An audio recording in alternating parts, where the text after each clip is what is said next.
அவருடைய மகிமையின் பிரசன்னம் உங்களை ஆட்கொள்கிறது.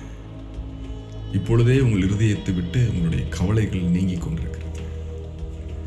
உங்களுடைய ஆத்துமாவிலே ஒரு சுகம் உண்டாகிறது.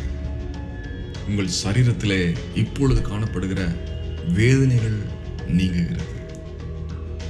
தேவனுடைய அக்கினிமயமான கற்களினாலே நீங்கள் சூழ பாளையம் இறங்கி இருக்கிறீர்கள். உங்களுக்குள்ளாக இருக்கிற வலிகள், கொடுமையான நோய்கள் நீங்கிக் கொண்டிருக்கிறது இயேசு கிறிஸ்துவின் நாமத்தினாலே.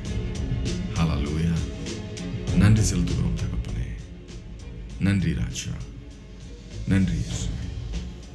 பிரியமான தீர்க்கதரிசனமானவர்களே, இந்த நாள் உங்களுக்கு சுகத்தை கொண்டு வரும்படியாக, ஒரு அற்புதம் நடக்கும்படியாக ஆவியானவர் தாமே இந்த வார்த்தைகளை கொண்டு உங்களை ஆசீர்வதித்திருக்கிறார்.